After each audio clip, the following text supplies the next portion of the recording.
đây có một xe ở Sài Gòn nè các bạn.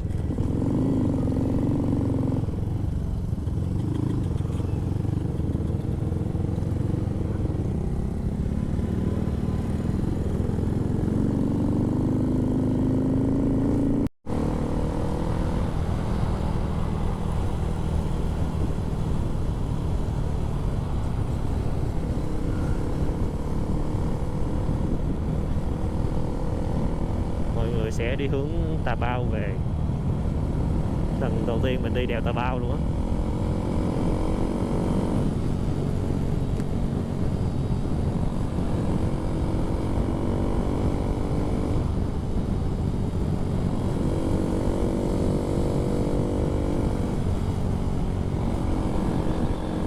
Chứ nó đang làm đường lên đồi á.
Người đang di chuyển hướng về Tà Bao nha mọi người.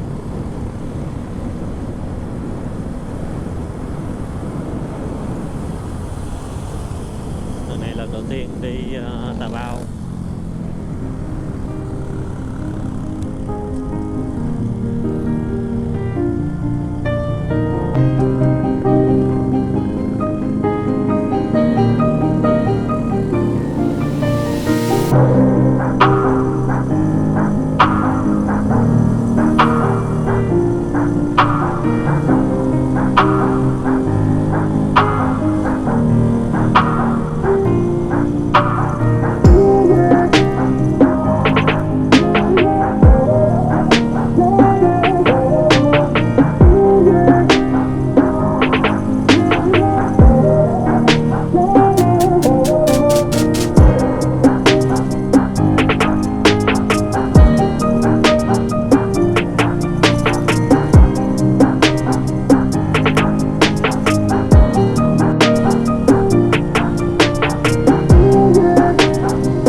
đi Tà Bao, cái tụi mình về tới Bình Thuận, xong ghé ăn uống.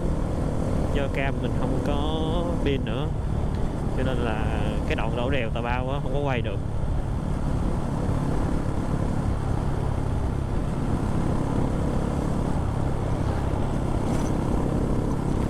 Trong team có một bạn nữ chạy đơn á, bạn chạy hơi yếu cho nên là lúc nào cũng phải dìu bạn nó lên,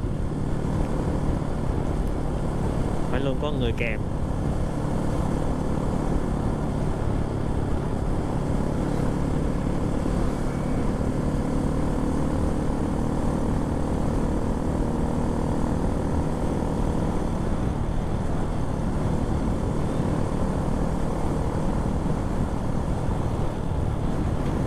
Kiểu hôm qua Đà Lạt lạnh, trời lạnh với là mưa, dầm mưa đi cà phê xong cái bệnh luôn. Cái ngày hôm nay thì trong người không có được khỏe.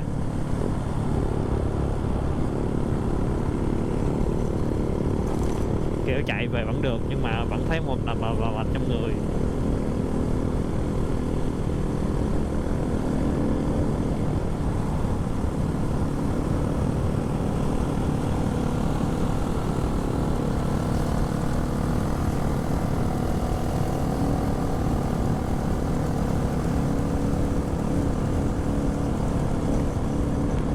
Giờ là 8 giờ, về tới Sài Gòn chắc cũng phải 9 rưỡi 10 giờ.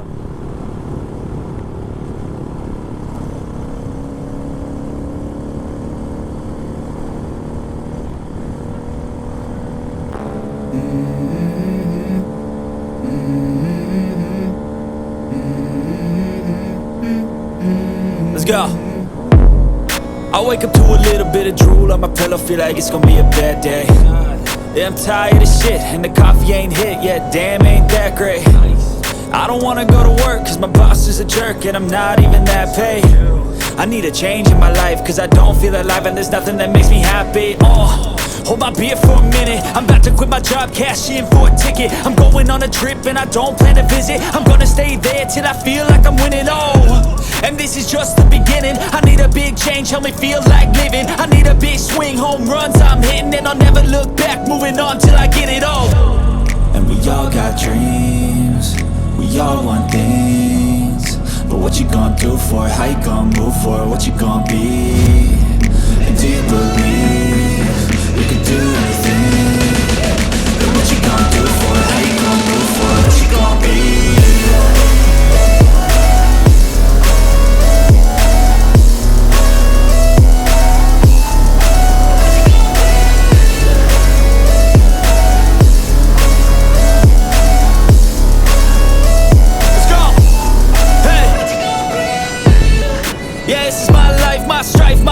To fight, to die on, and this is my game to play, to claim a brand new name, and I ain't gonna lie to you, I'm a bit nervous that I might screw everything up that I've ever done, but what's the point of living if you ain't having fun? I guess I'll try this, try that, might miss, gotta find what I'm good at. I guess I look here, look there, over where am I scared, where am I at? I gotta make it in this life, whatever makes me happy, know I'm doing things right. Sipping in the summer on a Goose and Sprite, or find a nightclub for the end of the night, And we all got dreams, we all want things, but what you gonna do for it? How you gonna move for it? What you gonna be?